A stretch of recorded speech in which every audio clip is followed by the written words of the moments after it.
Our next presenter is Akinyemi Awodumila. He's a partner at Deloitte.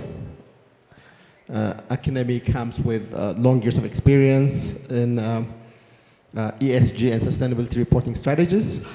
He's a fellow chartered certified accountant and also an IPSAS, or the public sector reporting from the Institute of Chartered Accountants in England and Wales.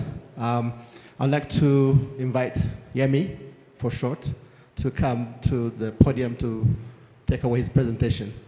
So I think it's only appropriate to recognize the Director General for ABE, Excellency Hikmet Abdallah, the Vice Governor of the Central Bank, the National Bank of Ethiopia, Mr. Eyob Gebre Jesus, and the head of FSD Ethiopia, MS, our fellow distinguished panelists and speakers, representatives from the public and the private sector, our guests, distinguished ladies and gentlemen.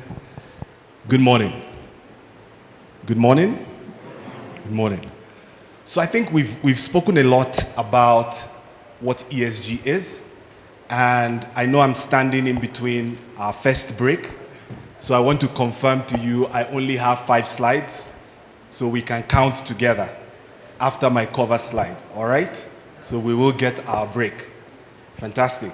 Now, I thought as we go into the presentation, I thought it was important to give a backdrop on how to think about ESG matters as we transcend into reporting.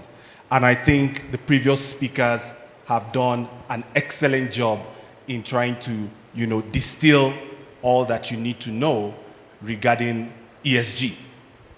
I think when we look across both public and private, when you look across industry, you find when you interact with leaders, with business leaders, a significant part of their challenges are non-financial issues.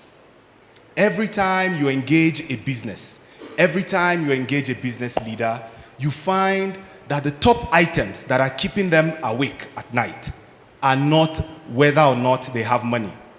Money or finances are not the things that keeps business leaders in the private or in the public space awake at night. You will find top of that agenda are issues like inequality, poverty, unrest, macroeconomic instability, geopolitical conflicts, cyber risks. Those are the things that actually impact businesses. When you look at aspects like innovation, those are the elements that actually keep business leaders awake at night. Now, what do we recognize when we talk about ESG and sustainability? What we are saying is to be successful into the future, to be successful over the long term, you need to incorporate these other elements over and above having money. So while you might have money, while it's great to have money, you must ensure that you deal with these non-financial issues. Because investors, stakeholders now recognize that success in the future is tied to not just having money, but how well you navigate these other non-financial issues. And that's what we try to bring under an umbrella of ESG. So every time we talk about ESG, all we are saying is what are the facets, what are the host of non-financial issues? What are the other items that you need to think about every time you assess your competitiveness into the future? Every time you assess your organization, can I exist today and in the future? What are the elements I need to check? You need to check talent. For example, you need to ensure you have the right talent. You need the right investment in technology, digital transformation. You need to check that you have the right leadership. You have the right culture and tone at the top. We had a very fantastic presentation just now on governance. You need to think about how you are running your organization. And those are the sets of items that are captured in what is called ESG. So when we talk about ESG, we are not talking about an abstract. We are talking about items that need to be built into how you define your purpose. Because when you clearly define your purpose and you embed ESG in your strategy, then your very existence as a business, has ESG at the heart of everything that you do. So you become purpose-led and purpose-driven as an ESG business, a business that has embedded ESG in your strategy. So that's how to think about ESG, and then you begin to appreciate how that cascades into what you report. If you look at this conversation, like I mentioned, I think the previous speaker spoke about long-term thinking and avoiding short-termism, avoiding short-term thinking, creating value in the short, medium, and long term. How do you do that? You don't do that by only having money. You do that by embracing the other non-financial issues. For example, in the financial services space, we are seeing a revolution when it comes to what? Digital banking. We are seeing a revolution when it comes to what? Mobile banking. That's a challenge in that sector. When you look at agricultural space, we are seeing the same thing. Every business that manages a wallet is a competitor in the financial services space because they can sell you products. They can provide you commerce. When you look at the energy space, there's a big challenge. There's a big move. You look at the mobility space, there's also a big move there. In the power space, there's a big transformation happening there as well. So what that tells us is it's not about just looking at your business, but looking at it in the context of your operations, where you sit in the context in Ethiopia, in your industry. What does it mean for your business? And I know we've been talking about ESG and it sounds nice and it's fantastic. But remember, in the context of a business, ESG needs to be tied to your financial fortunes. If you run a business, the only reason why you should embrace ESG as part of running a business is because it must make sense. And the data shows from Vimal and the previous presentation that it makes sense to embrace ESG. Whenever you embed ESG, you actually are able to create value over the long term. And that's what this data shows. When you look through the data, it's very clear. Sales and innovation goes up. Operational efficiency goes up. Brand and reputation, capital access and valuation, risk mitigation. Those are critical elements of sustaining a business going forward. When we look at requests for due diligence, financial due diligence, when M&As are taking place today, we are seeing an increasing request for social due diligence. Investors are asking, tell me about the brand. Tell me about the standing of the target. It speaks to what? Sustainability issues. And those are the things we need to begin to think about. We need to embrace and embed across our organization. I think we've covered the host of topics that are included in what we've called the acronym ESG. Like I mentioned, ESG essentially is an acronym of a set of standards with which you can use to measure your future viability. So when you are asking yourself, how viable is my business into the future? Yes, I have all the money in the bank, but what are the aspects I need to check? These are the host of aspects you need to check. Every speaker has covered this. But remember, you need to tailor it to speak to your organization. You need to tailor it to speak to your context.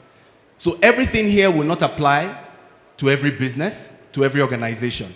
The key is determining what applies to yourself and how to tell your story. And remember, presenting and providing that link between what? Your financial fortunes and your non-financial issues.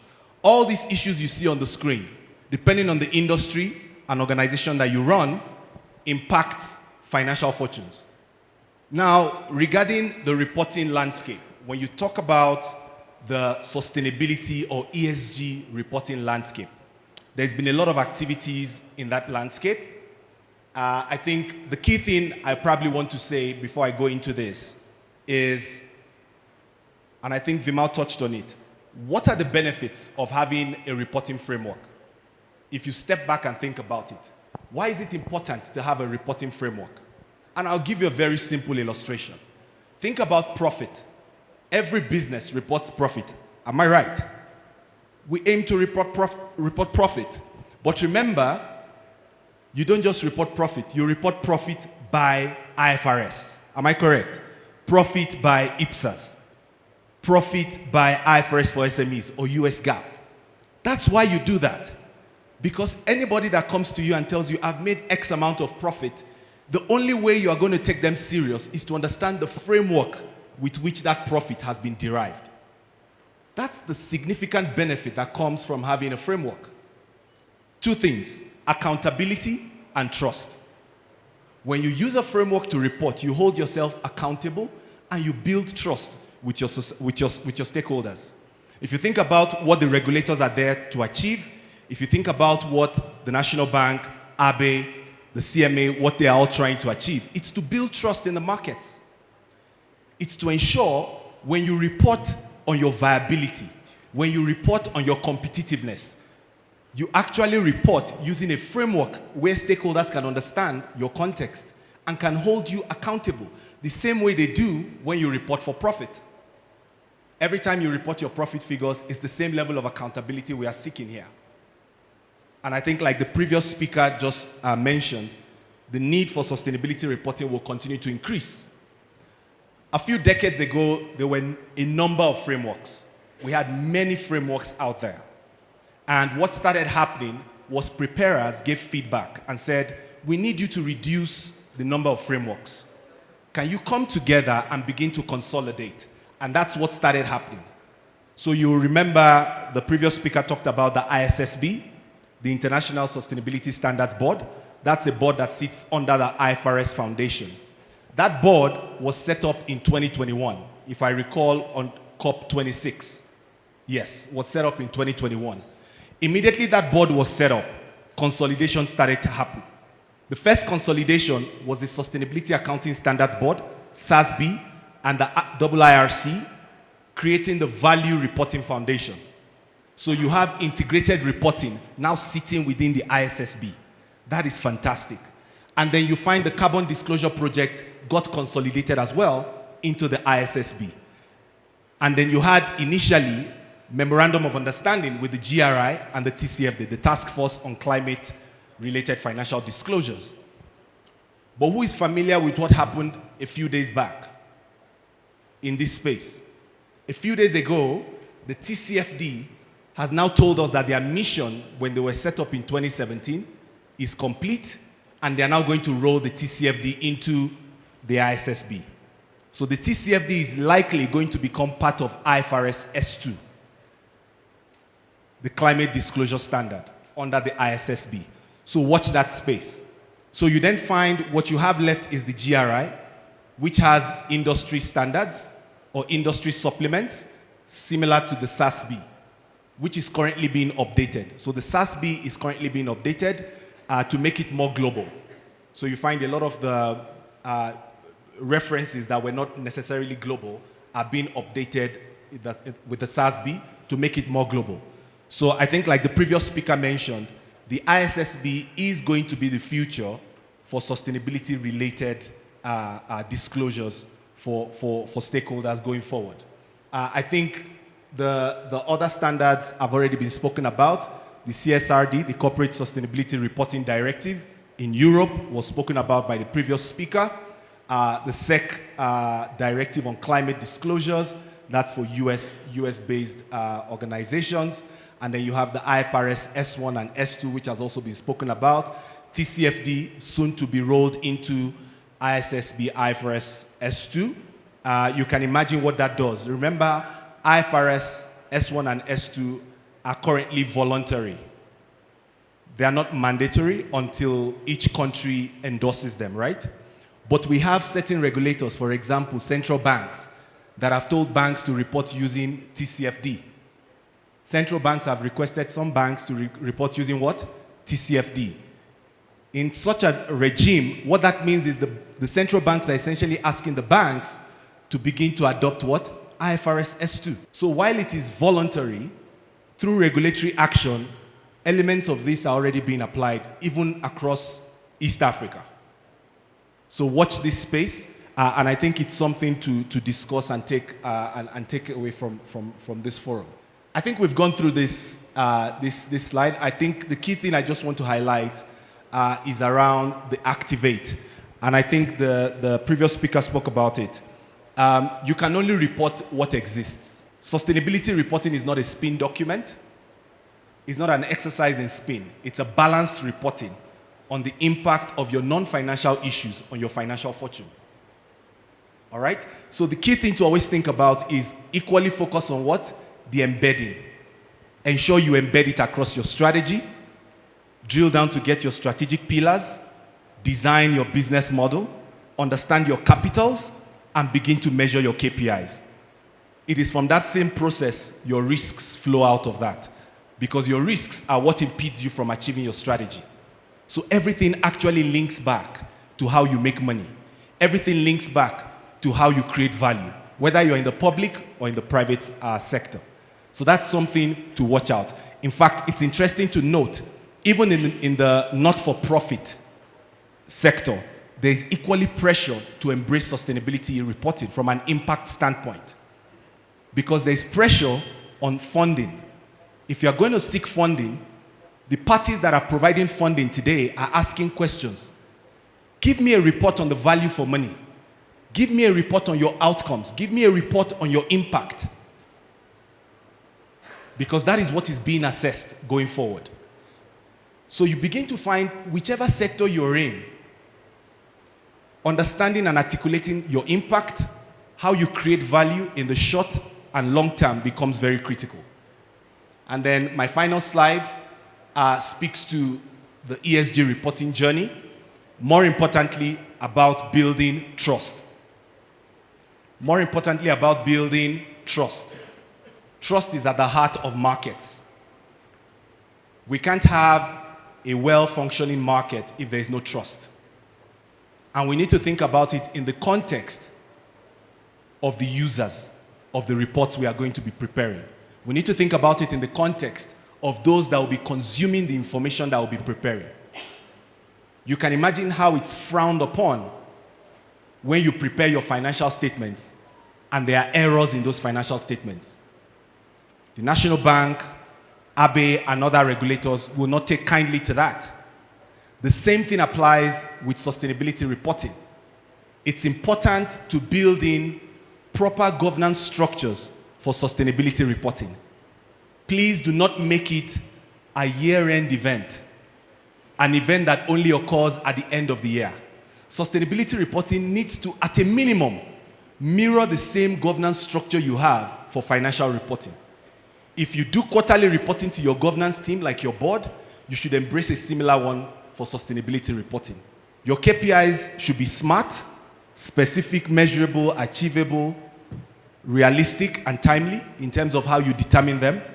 And you are familiar with what I'm talking about, because when it comes to non-financial issues, we choose not to hold ourselves accountable. We say we will try and achieve it in the future, but we don't put a number. But those are best practices when it comes to what? Sustainability reporting.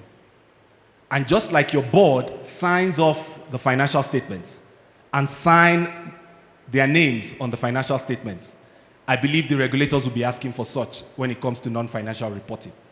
So watch that space. And that then speaks to, lastly, the concept of assurance. Internally, you need to build assurance systems. Either you apply internal assurance, external assurance, combined assurance, where you take advantage of both internal and external assurance. But the key thing is to build trust. Why is this important? The Africa Climate Summit will be happening in September. It's a big avenue where issues like carbon credits are going to be discussed and tabled from an Africa perspective. We expect to see that to be the springboard for the Africa carbon markets. Once the Africa carbon market takes off, one of the things that will be checked is credibility. One of the things that will be checked is how you measure your emissions, how you offset your emissions, how you measure them in your carbon reduction efforts or carbon capture efforts. And that's just one aspect of it. So there's quite a bit to think about, but I think the way to start off the conversation is to understand your business, understand what sustainability means for your business, because it will differ from one business to another. Once you understand that, then you aim to tell a coherent story. And a coherent story is a story that speaks to what? The link between non-financial issues, ESG issues, to your financial fortunes. Thank you.